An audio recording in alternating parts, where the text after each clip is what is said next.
Hello everyone, welcome back to our channel. So ఈరోజు అయితే మనము ఇంగ్లీష్ సిలబస్లో భాగంగా ఈమెయిల్ గురించి, రైటింగ్ డిస్కోర్సెస్లో ఈమెయిల్ గురించి తెలుసుకుందాం. ఓకేనా? సో మన ప్రీవియస్ వీడియోస్లో వచ్చేసి ఈ డిస్కోర్సెస్లో లెటర్ రైటింగ్ అయిపోయింది, డైరీ ఎంట్రీ అయిపోయింది, డైలాగ్ రైటింగ్ అయిపోయింది, బయాలజికల్ స్కెచ్ అయిపోయింది, స్పీచ్ అయిపోయింది. ఓకేనా? తర్వాత ఇప్పుడు మనము ఈమెయిల్ గురించి మాట్లాడుకుందాం. ఓకేనా? ఈమెయిల్ తర్వాత పారాగ్రాఫ్ చెప్పుకుందాము, అండ్ తర్వాత నోటీస్ లేదా ఇన్విటేషన్. ఇంకా ఈ 3 కంప్లీట్ చేస్తే ఇప్పుడు ఈమెయిల్ కంప్లీట్ చేసిన తర్వాత పారాగ్రాఫ్ అండ్ నోటీస్ కంప్లీట్ చేస్తే కంప్లీట్గా ఈ రైటింగ్ డిస్కోర్సెస్ అనేవి కంప్లీట్ అయిపోతాయి. ఓకేనా? తర్వాత వేరే టాపిక్కి వెళ్ళిపోదాం. ఓకేనా? సో ఇంకా ఎవరైనా మన ప్రీవియస్ వీడియోస్ చూడని వాళ్ళు ఒకసారి చూడండి, చాలా నీట్గా ఎక్స్ప్లెయిన్ చేయడం జరిగింది. లెటర్ రైటింగ్, డైరీ ఎంట్రీ, ఇంతకుముందు స్టోరీ రైటింగ్, బయోగ్రఫీ, ఆటోబయోగ్రఫీ ఇలాంటివి ఉండేది. ఇప్పుడు మారిందనమాట సిలబస్. ఓకేనా? సో బయోగ్రఫికల్ స్కెచ్ ఇచ్చారు ఈసారి. ఓకేనా? తర్వాత అంటే బయోగ్రఫికల్ స్కెచ్ ఇంతకుముందే ఉండింది, ఈమెయిల్ కూడా ఇంతకుముందే ఉండింది. ఎవరికైనా ఐడియా లేకపోతే మ్యాక్సిమం ఈ ఈమెయిల్ గురించి ఎక్కడ ఏ బుక్స్లో కూడా చెప్పలేదన్నమాట. దీని గురించి నేను సొంతంగా ఇది ఇన్ఫర్మేషన్ గ్యాదర్ చేసి యూస్ఫుల్ వీడియో ఉంటుందనేసి చేస్తున్నాను అనమాట. తర్వాత డైరీ రైటింగ్, లెటర్ రైటింగ్ ఒకసారి మన ప్రీవియస్ వీడియోస్ చూడండి. మన వీడియో కింద ఛానల్ నేమ్ ఉంటుంది, దాని మీద క్లిక్ చేసి ప్లేలిస్ట్లోకి వెళ్ళిపోతే ఇంగ్లీష్ సబ్జెక్ట్లో మీకు కావాల్సిన వీడియో ఉంటుంది. ఈ వీడియోస్ అన్నీ ఉంటాయి, ఒకసారి చెక్అవుట్ చేయండి ఇంకా ఎవరైనా చూడండి వాళ్ళు. ఓకేనా? సో వీడియోని అయితే ఇక్కడ స్కిప్ చేయకుండా చూడండి. ఇప్పుడైతే మనం ఈమెయిల్ గురించి క్లియర్గా తెలుసుకుందాం. ఓకేనా? ఏంటి ఈమెయిల్ అంటే? చాలామందికి ఈమెయిల్ సెండ్ చేయడము, ఈమెయిల్ అంటే ఏంటో తెలిసి ఉండొచ్చు కదా. బట్ ఇంగ్లీష్లో ఈమెయిల్ రైటింగ్ అనేది ఎలాంటి కండిషన్స్ ఉంటాయి, ఏం ఫీచర్స్ ఉంటాయి, టైప్స్ ఏమేమి ఉంటాయి, సో ఇవన్నీ కూడా ఒకసారి మనం చూసేద్దాం అనమాట. ఓకేనా? Email, it is a type of written discourse that allows people to exchange information, ideas or request in a formal or informal way using digital devices. ఓకేనా? సేమ్ లెటర్ రైటింగ్ లాగానే ఈమెయిల్ కూడా అదేమంటే టెక్నికల్గా అంటే డిజిటల్ డివైజెస్తో యూజ్ చేసి ఈ ఈమెయిల్ని మనం send చేస్తాము. లెటర్ రైటింగ్ అయితే మనం సొంతంగా మన చేతులతో రాస్తామన్నమాట. ఇన్ఫర్మేషన్ని మన ఫ్రెండ్స్ కానీ, ఫార్మల్ లెటర్స్లో అయితే మన కంప్లైంట్స్ చెప్పాను కదా. లెటర్ రైటింగ్ అంటే ఏంటి? ఫార్మల్ లెటర్స్లో అయితే మనము అప్లికేషన్స్ కానీ, బిజినెస్ లెటర్స్ కానీ, లేదంటే కంప్లైంట్ లెటర్స్ కానీ, లీవ్ లెటర్స్ కానీ, సో హెడ్ ఆఫీస్కి పర్మిషన్ కోసం రాసే లెటర్స్ కానీ ఇవన్నీ ఏమవుతాయి? ఫార్మల్ లెటర్స్ అవుతాయి. ఇన్ఫార్మల్ లెటర్స్ అంటే మన ఫ్రెండ్స్కి, రిలేటివ్స్కి, మన డియరెస్ట్ పర్సన్స్కి అందరికీ మనం ఇన్విటేషన్ ఇస్తున్నామా, లేదంటే ఏదైనా షేర్ చేసుకోవడానికి మనం రాసే లెటర్స్ని ఇన్ఫార్మల్. సేమ్ అదే విధంగా it is a type of written discourse that allows people to exchange information. అంతే, సేమ్ అదే. మనం ఇన్ఫర్మేషన్ని పాస్ చేసుకోవడానికి అనమాట, ఒకరి నుంచి ఒకరికి exchange information, ideas or request in a formal or informal way. ఏంటంటే ఇక్కడ డిఫరెన్స్ యూజింగ్ డిజిటల్ డివైజెస్ అనమాట. మనం కంప్యూటర్లో లేదంటే ఇప్పుడున్న మొబైల్స్లో ఈమెయిల్స్ని సెండ్ చేయగలుగుతాం కదా, అదే డిజిటల్ డివైస్ అనమాట. సో ఫీచర్స్, ఈమెయిల్ ఫీచర్స్ ఎలా ఉంటాయంటే purposeful communication, used for giving information, making request or maintaining relationships. తర్వాత పర్పస్ ఏంటి అంటే, ఫీచర్స్ ఏంటంటే పర్పస్ఫుల్ కమ్యూనికేషన్ అంటే ఏంటంటే ఒక కారణం ఉంటుందన్నమాట ఆ కమ్యూనికేషన్కి. అంటే ఒక ఇన్ఫర్మేషన్ని తెలియజేయడానికి కానీ, లేదంటే ఒక కంపెనీ తరపు నుంచి రిక్వెస్ట్ పెట్టడానికి కానీ, లేదు మన ఫ్రెండ్స్కి ఏదైనా అవసరం ఉండి రిక్వెస్ట్ పెట్టడానికి కానీ, లేదంటే మెయింటైనింగ్ రిలేషన్షిప్స్ అంటే ఇది ఇంకా ఫ్రెండ్స్ రిలేటివ్స్కి క్యాజువల్గా మెయిల్స్ పెట్టుకోవడం. సో అదనమాట పర్పస్ఫుల్ కమ్యూనికేషన్. తర్వాత స్ట్రక్చర్డ్ ఫార్మాట్. సో దీంట్లో includes specific parts like greeting, body, closing etcetera. So ఇందులో వచ్చేసి ఫస్ట్ 2 అని రాస్తాము. ఇక్కడ కూడా 2 అని చెప్పేసి ఎవరికి రాస్తున్నామో వాళ్ళకి రాసేసిన తర్వాత గ్రీటింగ్స్ ఉంటాయి, అంటే గుడ్ మార్నింగ్, గుడ్ ఈవినింగ్, తర్వాత లేదంటే I hope you are good. So ఇవన్నీ ఫస్ట్ సెంటెన్సెస్ అనమాట. అంటే ఫస్ట్ మనం రాసే మ్యాటర్లో ఫస్ట్ ఏముంటాయి అంటే గ్రీటింగ్స్ ఉంటాయి. తర్వాత బాడీ అంటే ఏంటి, 2 అని రాసిన తర్వాత బాడీ ఉంటుంది అనమాట. అంటే ఏంటి అనేసి, మెయిల్ ఎందుకు రాస్తున్నాము, అది ఏ దానికి టాపిక్ ఏంటి అనేసి. తర్వాత క్లోజింగ్ అనమాట, క్లోజ్ చేసేస్తాం, థ్యాంక్ యూ లేదంటే విత్ బెస్ట్ రిగార్డ్స్. సో ఇలాంటివి యూజ్ చేస్తాం అనమాట. ఓకేనా? అది స్ట్రక్చర్. తర్వాత tone can be formal, same లెటర్స్లో లాగానే can be formal or informal. Business లేదా ప్రొఫెషనల్ ఈమెయిల్స్ పెట్టేటప్పుడు మనకి ఫార్మల్ లాంగ్వేజ్ ఉండాలన్నమాట, ఖచ్చితంగా ఫార్మల్ లాంగ్వేజ్ ఉండాలి. ఇన్ఫార్మల్ లాంగ్వేజ్ ఎక్కడ వాడతాము అంటే ఫ్రెండ్లీగా పర్సనల్గా ఈమెయిల్స్ సెండ్ చేయడానికి టోన్ అనేది ఇన్ఫార్మల్గా ఉండాలన్నమాట. ఓకేనా. క్లారిటీ అండ్ బ్రెవిటీ అంటే ఏంటి, short and clear language is preferred. ఇంకా ఇందులో మనము పెద్ద పెద్ద పారాగ్రాఫ్లు ఈమెయిల్ అంటేనే కొంచెం షార్ట్గా, ఈమెయిల్ అంటే ఎలక్ట్రానిక్ మెయిల్ అనమాట. ఓకేనా. సో ఇది ఎలా ఉండాలి, షార్ట్గా ఉండాలి కదా, చూసిన వెంటనే మనకు మ్యాటర్ ఏంటో అర్థమైపోవాలన్నమాట. సో క్లియర్ లాంగ్వేజ్ ఉండాలి, షార్ట్ ఉండాలి. దీంట్లో ప్రిఫర్ చేసేది క్లారిటీ అండ్ బ్రెవిటీ అంటే అది. ఓకేనా. తర్వాత రిటర్న్ రిజిస్టర్ అనమాట, అంటే uses written language conventions such as punctuation, capitalisation and paragraphing. ఓకేనా. రిటర్న్ రిజిస్టర్ అంటే ఎలా ఉంటుంది, రిటర్న్ లాంగ్వేజ్ అంటే పంక్చుయేషన్ ఉంటుంది, అంటే ఏంటి, commas, full stops, inverted commas ఇవన్నీ ఉంటాయి. క్యాపిటలైజేషన్ అంటే క్యాపిటల్ లెటర్స్ ఎక్కడ యూజ్ చేయాలి, ఒక పర్సన్ నేమ్ వాడేటప్పుడు, ఇంపార్టెంట్ పర్సన్ లేదంటే మన టాపిక్లో అది ఇంపార్టెంట్ వర్డ్ అయినప్పుడు దానికి క్యాపిటల్ యూజ్ చేయడము. అండ్ పారాగ్రాఫింగ్ అంటే పారాగ్రాఫ్ ఎలా ఒక 4-5 సెంటెన్సెస్ తర్వాత మళ్ళీ నెక్స్ట్ పారాగ్రాఫ్ స్టార్ట్ చేయడము, మొత్తం ఒకటే పారాగ్రాఫ్ కాకుండా ఇలా పారాగ్రాఫింగ్ అనేది కూడా ఉంటుందన్నమాట ఈమెయిల్లో. ఓకేనా. సో అదన్నమాట. ఫీచర్స్ ఏముంటాయంటే పర్పస్ఫుల్ కమ్యూనికేషన్ అంటే giving information, making request, maintaining relationships అనమాట. స్ట్రక్చర్ ఏముంటుంది, స్ట్రక్చర్ ఫార్మాట్ ఏముంటుంది, గ్రీటింగ్ ఉంటుంది ఫస్ట్, తర్వాత బాడీ ఉంటుంది, తర్వాత క్లోజింగ్ ఉంటుంది. ఓకేనా. తర్వాత టోన్ ఏముంటుంది, బిజినెస్ లేదా ప్రొఫెషనల్ లెటర్స్కి ఫార్మల్ ఉంటుంది, ఇన్ఫార్మల్ మెయిల్స్కి పర్సనల్ లేదా ఫ్రెండ్లీ కాన్వర్జేషన్ ఉంటుంది కదా. తర్వాత క్లారిటీ అండ్ బ్రెవిటీ అంటే ఏంటి అంటే short and clear language is preferred. So అదనమాట, లాంగ్వేజ్ వచ్చేసి చాలా క్లియర్గా షార్ట్గా ఉండాలన్నమాట. ఓకేనా. రిటర్న్ రిజిస్టర్ అంటే ఎలా ఉండాలి అంటే పంక్చుయేషన్ మార్క్స్ ఉండాలి, అంటే రాసేదాన్ని ఇన్ఫర్మేషన్ని బట్టి పంక్చుయేషన్ యూజ్ చేయాలి, క్యాపిటల్ లెటర్స్ యూజ్ చేయాలి, పారాగ్రాఫింగ్ కూడా నీట్గా ఉండాలన్నమాట. సో అది.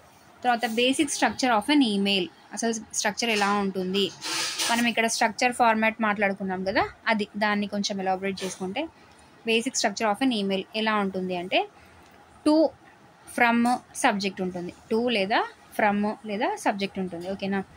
హూ ఇట్స్ టు, 3 ఉంటాయి. హూ ఇట్స్ టు అంటే ఎవరికి రాస్తున్నాం, టు. ఫ్రమ్ ఎవరి నుంచి పోతుంది ఈమెయిల్. వాట్ ఇట్స్ అబౌట్ అంటే ఏ దాని గురించి రాస్తున్నాం ఈమెయిల్ దేనికి పర్పస్, అది టాపిక్ ఏంటి అనేది. ఓకేనా. సబ్జెక్ట్ అంటే దేని గురించి రాస్తున్నాం, టాపిక్ ఏంటి అనేది. తర్వాత గ్రీటింగ్ అనమాట, example dear sir, madam or hi John. So ఇలాంటి, సో లెటర్ని బట్టి, మెయిల్ని బట్టి అనమాట. ఓకేనా.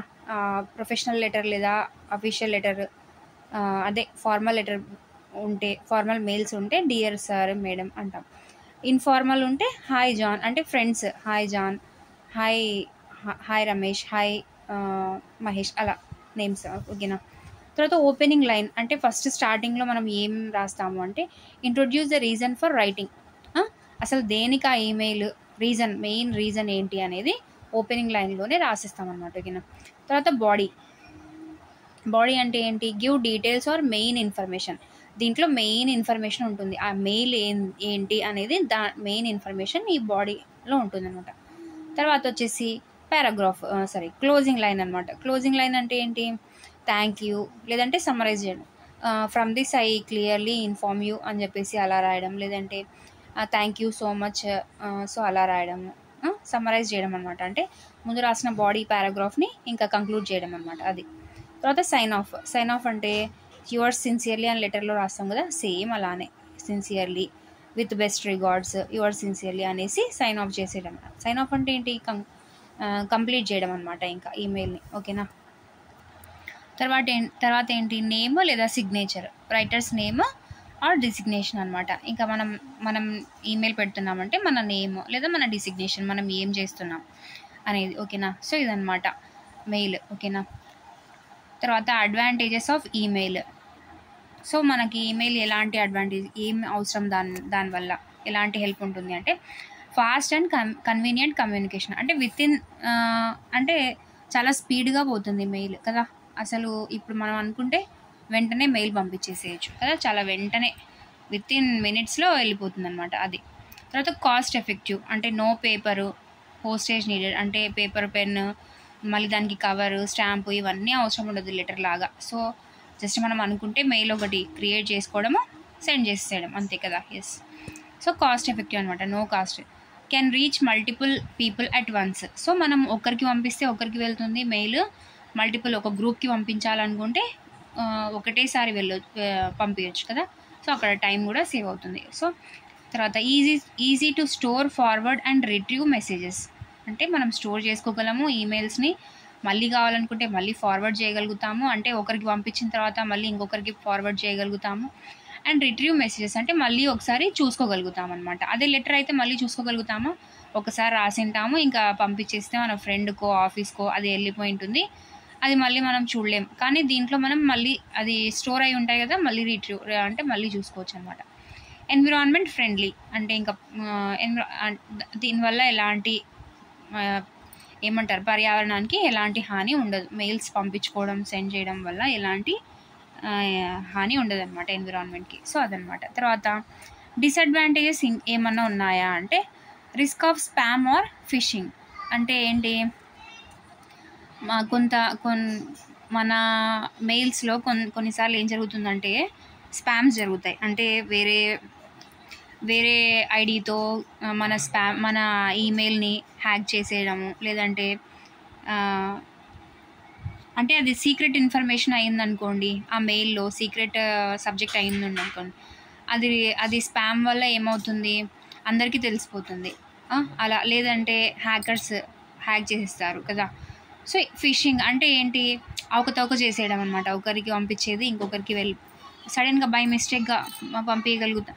ఇప్పుడు లెటర్ అనుకో, ఫర్ ఎగ్జాంపుల్ లెటర్ అనుకోండి, అదేమవుతుంది, మనం ఎగ్జాక్ట్గా ఎవరికి పంపించాలో అది అక్కడ పోతుంది. కానీ మన సెల్లో ఏమవుతుంది, ఫర్ ఎగ్జాంపుల్ మన మొబైలే తీసుకోండి, Androids.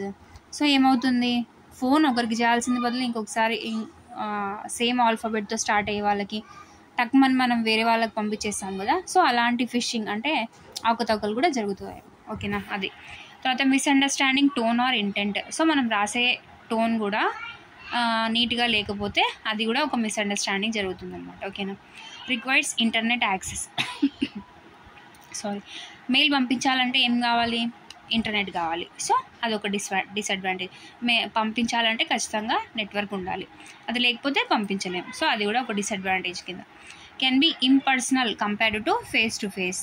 So face to face మాట్లాడే కంటే మాట్లాడడానికి ఈమెయిల్ పంపించడానికి కొంచెం ఇంపర్సనల్గా అనిపిస్తుంది అనమాట కదా. ఎంతైనా ఫేస్ టు ఫేస్ మాట్లాడడము, ఈమెయిల్ పంపించడం అనేది కొంచెం compare to face to face మాట్లాడడానికి కొంచెం ఇది ఇంపర్సనల్ అంటే పర్సనల్గా అనిపించదు అనమాట. సో అదొక డిసడ్వాంటేజ్. సో అదనమాట. ఓకేనా. ఈమెయిల్ గురించి చాలా క్లారిటీగా, ఎవరు చెప్పని విధంగా, ఏ మెటీరియల్లో లేని విధంగా, అంటే ఇప్పుడు మనకు దీంట్లోంచి క్వశ్చన్ వస్తే మనం ఖచ్చితంగా ఒక ఐడియా ఉంటుంది కదా, ఎలాంటి క్వశ్చన్స్ వస్తాయి. సో అదనమాట. ఓకేనా. సో మెయిన్గా ఫీచర్స్ ఏముంటాయి, పర్పస్ఫుల్ కమ్యూనికేషన్ అంటే ఎందుకు మెయిల్ పంపిస్తాము అంటే ఒక ఇన్ఫర్మేషన్ పాస్ చేయడానికి, రిక్వెస్ట్ లేదంటే రిలేషన్షిప్ మెయింటైన్ చేయడానికి. స్ట్రక్చర్స్ ఏముంటుంది అంటే ఫస్ట్ గ్రీటింగ్, తర్వాత బాడీ, తర్వాత క్లోజింగ్, తర్వాత సైన్ ఆఫ్. ఓకే అదనమాట. టోన్ మెయిల్ని బట్టి ఫార్మల్ లేదా ఇన్ఫార్మల్. క్లారిటీ అండ్ బ్రివిటీ, చాలా క్లియర్గా ఉండాలి, షార్ట్ ఉండాలి. ఓకేనా. రిటర్న్ రిజిస్టర్ ఏముంటుంది దీంట్లో, రిటర్న్ అంటే మనకు రాసేదని రావాలి. అది మనం డైరెక్ట్గా చేతితో రాయకపోయినా ఏమవుతుంది, ఏం ఉండాలి, పంక్చుయేషన్ ఉండాలి, క్యాపిటలైజేషన్ ఉండాలి, పారాగ్రాఫ్ నీట్గా ఉండాలన్నమాట. ఓకేనా. అది basic structure of an email. So చెప్పాము కదా మనం ఎవరికి రాస్తున్నాము, ఎవరికి వెళ్తుంది ఆ ఈమెయిల్, దాంట్లో సబ్జెక్ట్ ఏంటి అదనమాట. గ్రీటింగ్ తర్వాత ఫస్ట్ స్టార్ట్ అయ్యేది గ్రీటింగ్. తర్వాత ఓపెనింగ్ లైన్ వచ్చేసి మెయిన్ రీజన్ ఏంటి ఆ మెయిల్ రాయడానికి, మెయిల్ పంపించడానికి అనేది. ఓకేనా. తర్వాత బాడీ అంటే మెయిన్ ఇన్ఫర్మేషన్ ఏముంది, మెయిల్ ఎందుకు పంపిస్తున్నాం, అసలు దేని గురించి అనేది మెయిన్ ఇన్ఫర్మేషన్. క్లోజింగ్ లైన్ అంటే ఇంకా ఫినిష్ చేయడం అనమాట, థ్యాంక్ యూ లేదా summarise. Sign off, your sincerely with best regards ఇలా. తర్వాత వచ్చేసి మన నేమ్ సిగ్నేచర్ ఉండాలి. తర్వాత అడ్వాంటేజెస్, డిసడ్వాంటేజెస్, ఇదనమాట మెయిల్ గురించి చాలా కంప్లీట్ ఇన్ఫర్మేషన్ అనమాట. సో మీకైతే ఈ వీడియో చాలా యూస్ఫుల్ అయింటుంది అని అనుకుంటున్నాను. సో ఇంకా మన ప్రీవియస్ వీడియోస్ని ఎవరైతే చూడలేదో ఖచ్చితంగా వాళ్ళు చూడండి. మనం ఇంగ్లీష్ మాత్రమే కాదు, సైకాలజీ క్లాసెస్ ఉన్నాయి. తెలుగు 8th వరకు కంటెంట్ మొత్తం ఉంది. అండ్ గ్రామర్ కూడా ఉంది. సందులు, సమాసాలు, అలంకారాలు, వాక్యాలు ఇప్పుడున్న సిలబస్కి అనుకూలంగా అంటే ఇప్పుడు ఏమున్నాయో అవే. ఓకేనా. సో ఇంకేంటి, సైన్స్ కూడా 6th ఉన్నాము ఇప్పుడు. ఇంకా 6th సెమిస్టర్ 2 ఇంకా రివిజన్ అవుతూ ఉంది. సో తొందరలోనే కంప్లీట్ అయిపోతుంది సిలబస్ కూడా. ఓకేనా. సో మీకు ఈ టెట్ రాసే వాళ్ళకి అండ్ డిఎస్సి రాసే వాళ్ళకి మన ఛానల్ ఎప్పుడు కూడా రివిజన్లో చాలా హెల్ప్ఫుల్గా ఉంటుంది. చాలా యూస్ఫుల్ కంటెంట్ ఉంటుంది. ఇంకా మన ఛానల్ ఎవరైతే సబ్స్క్రైబ్ చేసుకోలేదో ప్లీజ్ సబ్స్క్రైబ్ చేసుకోండి. ఫస్ట్ టైం చూసేవాళ్ళు ఖచ్చితంగా సబ్స్క్రైబ్ చేసుకొని ఒక లైక్ అయితే ఇచ్చేసేయండి. యూస్ఫుల్ వీడియో అనిపిస్తే ఖచ్చితంగా షేర్ చేయండి. అండ్ మీ వాల్యుబుల్ కామెంట్ని కామెంట్ బాక్స్లో తెలియజేయండి. ఓకేనా. Thank you for watching.